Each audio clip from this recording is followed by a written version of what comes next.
Vecinas y vecinos de toda Venezuela, bienvenidas y bienvenidos a una entrega más de Voces que hay que escuchar. Continuamos hoy con el ciclo de emprendedores sociales venezolanos, esta alianza de la Escuela de Ciudadanos con el programa Voces que hay que escuchar.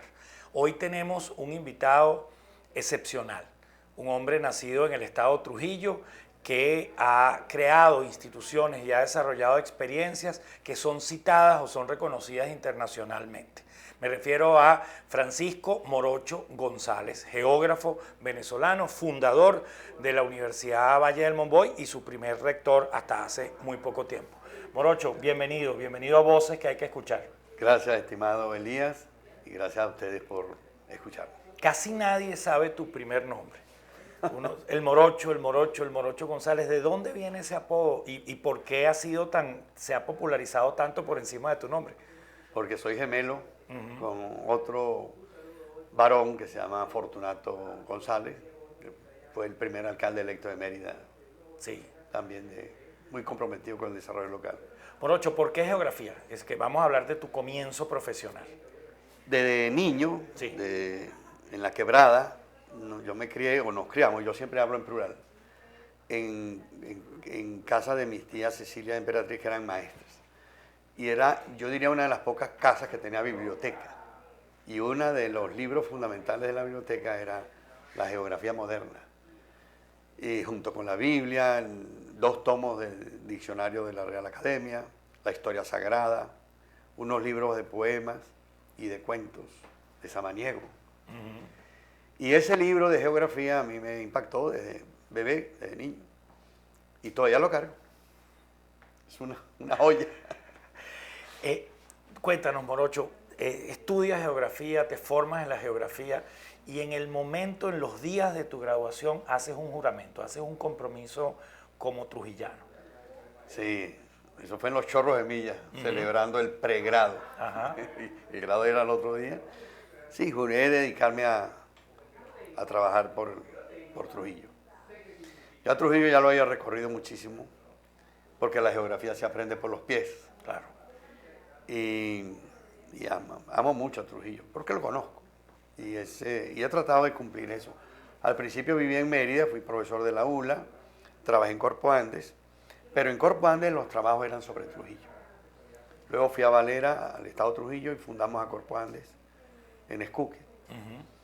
Y escribí un proyecto junto con otros expertos de CEPAL, de la Comisión Económica de América Latina, de las Naciones Unidas, que se llama Trujillo Motatán Cenizo, que fue un programa de desarrollo de toda la cuenca del Motatán. Y luego escribí algunas geografías de Trujillo y otros trabajos. Nuestros televidentes van a poder apreciar ahora en pantalla un mapa del estado Trujillo. Háblanos de esos espacios que tú siempre presentas del estado Trujillo y luego vamos a hablar un poquito de su historia, ¿no? Bueno, Trujillo es un milagro de diversidad. Tiene todos los climas y todos los relieves.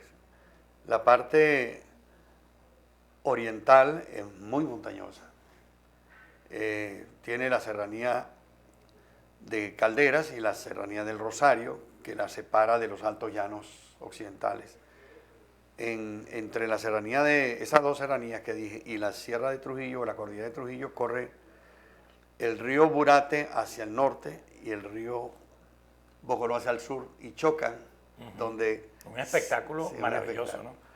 Chocan, y luego el río Bocoró cruza hacia el llano.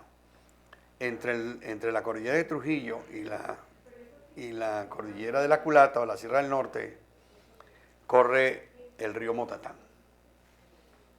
Y entre el río Motatán y el río Monboy hay una pequeña serranía también que se llama la Culebrina o Carorita. El norte del estado es la continuación de estas montañas. En el medio hay un gran llano que se llama los Llanos de Monay. Y al oeste están las perillanuras o las llanuras del Cenizo, que es la parte sur lacustre que le toca a Trujillo, que también es grande, son casi 200.000 hectáreas de tierra muy fértil. Y la costa del lago.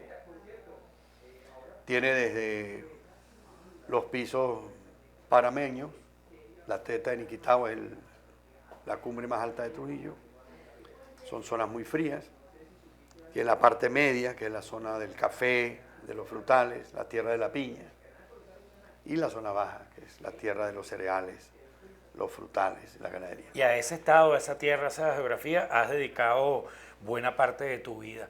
¿Hay acontecimientos, iniciativas en las que has participado por Trujillo, todo el proyecto del eje Valera Trujillo, luego la fundación y la creación del Instituto Tecnológico, de un núcleo universitario y finalmente la Universidad Valle del Monboy? ¿Cuál ha sido la línea, el eje transversal de toda esa iniciativa, Morocho? El desarrollo desde lo local, creo que eso ha sido el sello. Por ejemplo, el programa Valle Salto, que es uno de los programas que más me gusta, porque fue muy exitoso, eran pequeñas unidades de desarrollo rural que tenían como base tecnológica el riego, pasar de la economía de secano, esperar que llueva, al dominio del agua y con ello la conservación de las cuencas. Y la unión de los agricultores, tanto para fabricar los sistemas de riego como para mantenerlos, para que no se hicieran dependientes. Y bueno, se pusieron bajo riego casi 10.000 hectáreas, y que es la que está básicamente abasteciendo buena parte de las hortalizas y de los frutales del país. ¿Cómo definirías la vocación actual? En el año 2016, ¿cuál es la vocación del Estado de Trujillo? Para mí, la producción de alimentos. Habrían otros dos elementos muy importantes. El tema de la paz para Trujillo es fundamental. Y el Trujillo el Trujillo honesto. En una crisis de valores como la que tiene Venezuela, creo que Trujillo tiene mucho que aportar en el tema de abastecimiento de alimentos, en el tema de ser constructores de paz y en el tema de dar ejemplo de honestidad. La palabra de un trujillano vale más que un documento, decimos allá, hacer valer eso. Hay más de 20.000 egresados de la Universidad Valle del Monboy en lo que ustedes han tratado de dejar esa impronta. Y al regreso, en el próximo bloque de Voces que hay que escuchar, hoy con Francisco Morocho González, geógrafo venezolano, trujillano, vamos a conversar acerca de esa universidad que hace poco fue reconocida internacionalmente como una de las 20 universidades en el campo de la innovación y el emprendimiento. De eso vamos a conversar hoy en Voces que hay que escuchar.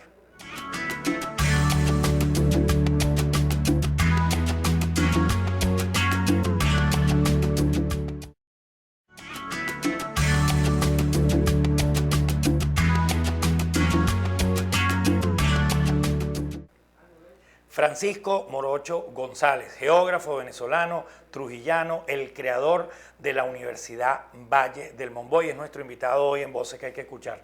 Morocho, vamos a hablar de esa universidad y de ese reconocimiento internacional. Quizás algún caraqueño, un valenciano, alguien en Por la Mar no conoce de la existencia de esta universidad, pero que internacionalmente constantemente es mencionada y reconocida.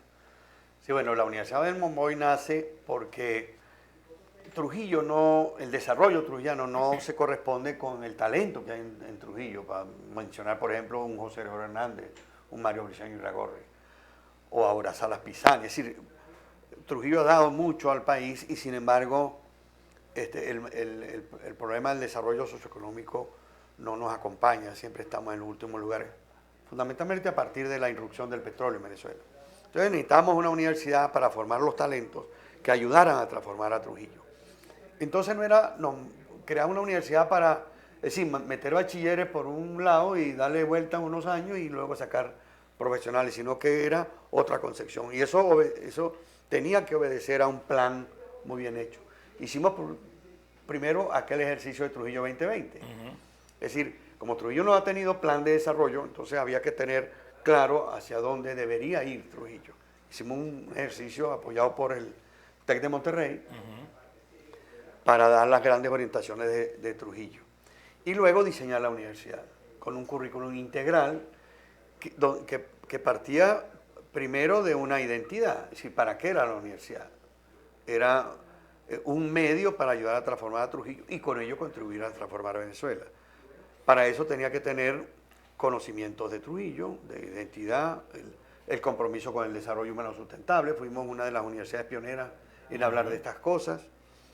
El tema del espíritu emprendedor y la innovación. También pioneros en emprendimiento e innovación Claro, en porque Venezuela. ahí nos ayudó mucho César Peñaviga, el creador de la Universidad Tecnológica del Centro, porque ellos habían desarrollado el programa de emprendimiento con proyectos. Nosotros lo definimos más como emprendimiento.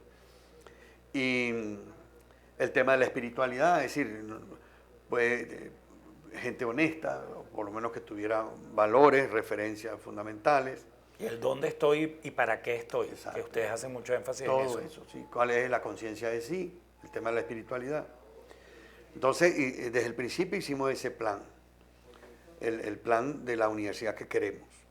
Y se fue actualizando cada 4 años. Morocho, perdona que te ataje, como dirían nuestros amigos los maracuchos, pero llegar a ese momento estelar de la creación de la universidad tuvo unos antecedentes, experiencias que no fueron exitosas, pero no los desanimaron, sino fueron fuente de aprendizaje. Aludamos un Habíamos poquito. promovido la creación del Instituto Universitario de Tecnología del Estado de Trujillo con un modelo que no fue el modelo francés, Sí. que era el modelo que seguían los tecnológicos, sino como una especie de matrimonio entre tres. La experiencia del Tecnológico de Mondragón de España, que es una experiencia muy tecnológica, pero muy humanista y cooperativa. O sea, de la economía social, de la economía comprometida. Es el habitáculo de la cooperativa más importante del planeta, ¿no? Bueno, ese tecnológico, ese modelo cooperativo, esas empresas cooperativas nacieron del tecnológico, fundado por un sacerdote jesuita, José María Arizmendarrieta. La experiencia muy exitosa de los Estados Unidos, de los colegios de la comunidad, de los community colleges, y una experiencia que había en el sur de Chile, en la Universidad de Talcahuano, de un tecnológico muy innovador, también comprometido con el mantenimiento y con este lenguaje nuevo. Y realizamos el proyecto y fue aprobado con mucha optimismo y con mucha fuerza por el Consejo Nacional de Universidades. Incluso tomó ese modelo como piloto. Pero luego se le metió la política partidista y fue otra cosa. Después tomamos la iniciativa de crear una universidad pública, tomando un poco el modelo de la Universidad de los Llanos o de la Universidad del Táchira. Pero no nació, no llegó a nacer por otros cuentos, también muy doloroso. Entonces decidimos hacer una universidad privada, o como se dice, de administración privada. Pero no podía ser gratis, porque, bueno, ¿cómo se alimentaba? Pero también poco queríamos que fuera con fines mercantiles. Entonces creamos una universidad comunitaria, una universidad muy comprometida con la sociedad y con unas asociaciones civiles que le dieran soporte. Todavía hoy sigue siendo la universidad más económica, donde se paga la matrícula más económica, porque nosotros queremos una universidad donde estudiaran los trujillanos, independientemente del origen socioeconómico. De manera que ahí estudian los pobres o los trabajadores que no pueden darse el lujo de irse de Trujillo a estudiar en una universidad, pero estudian en una universidad eficiente. En los rankings esos nos ocupan como la 5ª universidad privada de Venezuela. Y este más reciente reconocimiento internacional al tema de la planificación. Eso es porque utilizamos la planificación como una herramienta fundamental, porque no puede ser una universidad que haga al día a día lo que tiene que hacer, es decir, que vaya a la buena del día, a la buena de Dios, porque ir a la buena de Dios, decía Mario Luis Ragorri, es generalmente ir a la mala del diablo. Entonces teníamos que tener como instrumento la planificación.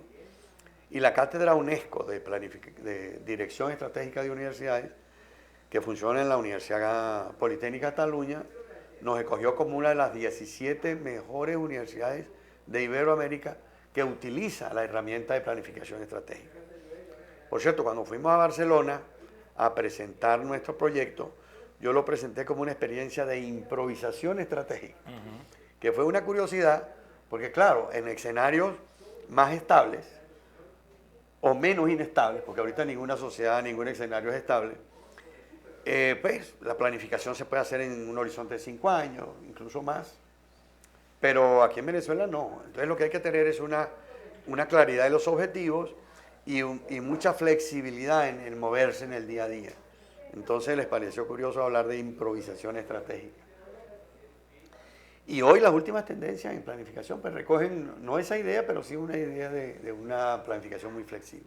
Esa experiencia, Morocho, y ese núcleo del que tú formas parte, que ha sido tan positivo para el Estado de Trujillo, ha tenido repercusión también en Venezuela. Ese grupo del que, como decía, en el que tú participas, que ha fundado la universidad, también ha estado muy presente en experiencias de pensamiento estratégico como el Grupo Girajara, como el Grupo Santa Lucía, como la Asociación Civil Venezuela 2020. O sea, desde Trujillo pensar también a Venezuela, ¿no? Sí, incluso hay un curso que dicta Alejandro Silaggi. Ajá, cómo no. En la Cámara Venezolana Americana, que es un curso sobre improvisación estratégica, que toma más o menos esa idea. Y Fede Cámaras en el Congreso del año pasado nos escogió como la universidad que fuera a la asamblea a decir por qué nosotros promovíamos con tanta fuerza el emprendimiento. Nosotros tenemos una organización que se llama la Aldea Emprendedora y los estudiantes tienen que pasar por lo menos 4 semestres haciendo programas de emprendimiento. Y de hecho pueden presentar como tesis de grado un trabajo sobre identidad trujillana o sobre la realidad trujillana, un trabajo de investigación, pero pueden presentar proyectos innovadores como por ejemplo una nueva empresa o un emprendimiento social o una innovación en algún proceso. Es que la universidad es muy flexible en eso y por eso.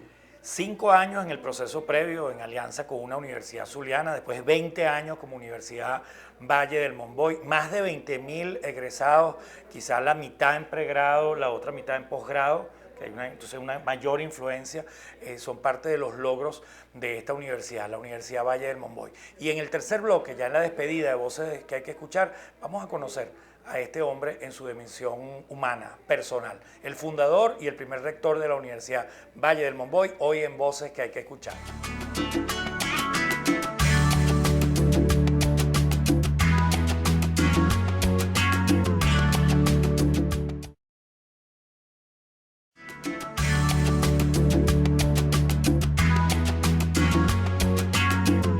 La Universidad Valle del Monboy, situada en el estado de Trujillo como emprendimiento social, una de las creaciones de nuestro invitado de hoy, Francisco Morocho González, geógrafo trujillano, nacido en La Quebrada, ¿no? Siempre aludes a tu lugar de nacimiento. La Quebrada Grande. En La Quebrada Grande, en donde todavía, Chiquitica. sí, pero en donde todavía tienes toda tu actividad agrícola allí.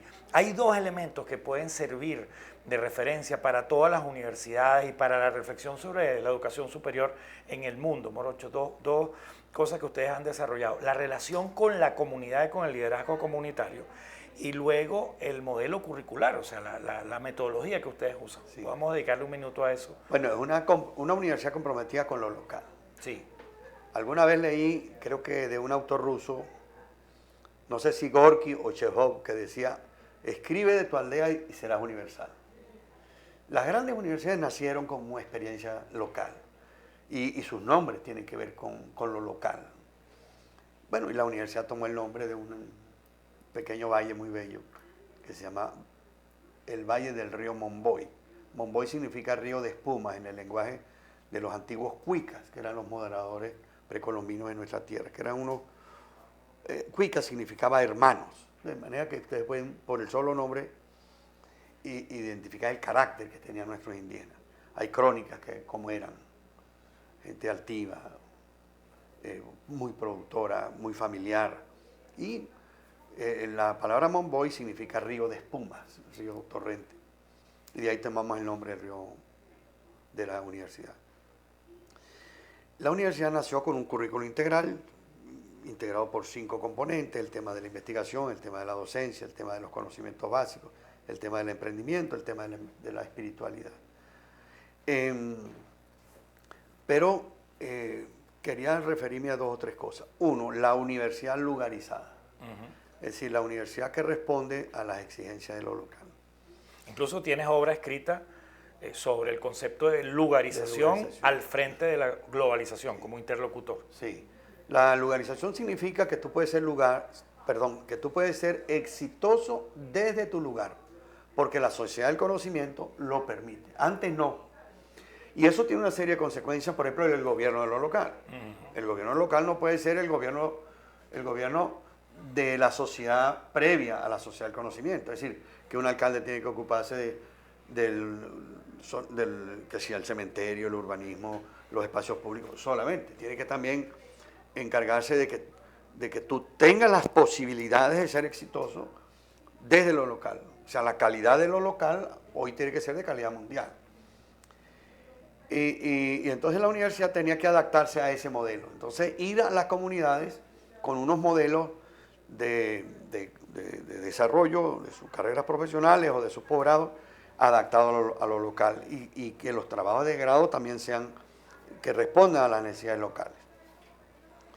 Y para eso había que también transformar el currículo tradicional de las universidades, que son materias, semestres y años, o 4 años estudiados con materias así de 8 a 12, de 8 a 10 tal materia, no sé. Lo que hicimos fue agrupar los campos de conocimiento en módulos. Entonces, nosotros tenemos 3 carreras aprobadas por el Consejo Nacional de Universidades establecidas en módulos. ¿Qué son? Son campos de conocimiento. Voy a poner por caso el campo cuantitativo, matemática 1, matemática 2, estadística, introducción a la estadística, qué sé yo qué, es un solo campo, entonces un módulo. El módulo de gerencia, introducción a la gerencia, administración de empresas, organizaciones y métodos, qué sé yo qué, eso es un campo del conocimiento. El campo de la contabilidad, un campo de conocimiento. El campo de la legislación empresarial, legislación mercantil, laboral, es un solo campo. Entonces, esos módulos solo se estudia el módulo. Y hay profesores especializados en dar el módulo. Y el estudiante tiene que estar adaptado al módulo y la evaluación tiene también que responder a la evaluación del módulo. No es la evaluación esa coercitiva, tradicional, sino que tiene que ser una evaluación integral. Pero ese módulo lo tenemos nosotros en CD y lo tenemos montado en la web, de manera que tú puedas inscribir el módulo independiente si cursas la carrera o no. Una persona que tenga una pequeña empresa, que sea médico, un odontólogo, un vendedor de algo, quiere estudiar contabilidad, bueno, estudia el módulo. Pero a ese módulo nosotros le podemos adaptar otra innovación que no es nuestra, pero la adaptamos, que es el programa de acreditación de experiencia, el PAPEX. Imagínense un contador técnico que sabe mucho de contabilidad, pero que no puede firmar porque la ley de ejercicio de la contabilidad no lo permite. Entonces nosotros llevamos a ese contador técnico a un contador público, pero reconociéndole lo que sabe. Tenemos programas, por ejemplo, solo dirigidos a los sacerdotes. Los sacerdotes saben mucho, hacen muchos cursos, estudian muchos años, pero algunos no tienen el título profesional en una profesión X. Entonces nosotros lo formamos como licenciado en Ciencias Políticas y Administrativas, reconociéndole todos los conocimientos que tienen y los cursos, etcétera, que hacen en sus seminarios o en los cursos que hacen después de ordenarse sacerdote. Y tenemos unas cohortes solamente de sacerdotes, las tenemos por ejemplo en Barinas, en Trujillo, estamos abriendo otras cohortes en el Vigía. De manera que es un programa muy bonito.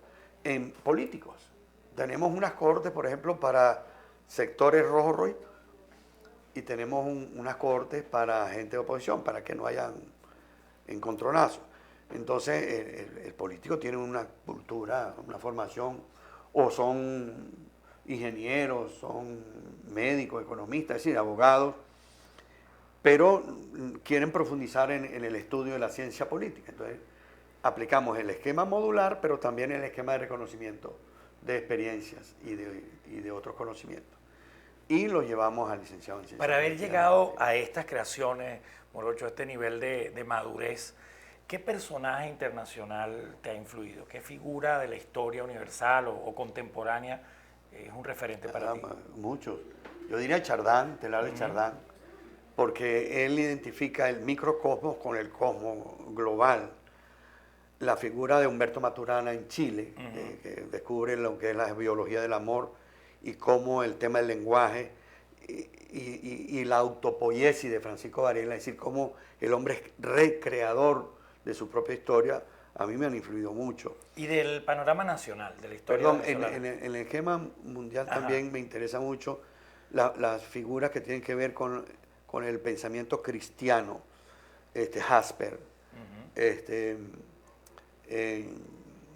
el creador del personalismo comunitario, Manuel Munier, Francisco, el Papa Francisco o el Papa Bergoglio, el cardenal Bergoglio, siendo cardenal, escribió un trabajo fabuloso que se llama Construir el futuro desde la memoria de las raíces, que me gusta mucho para el tema de la lugarización.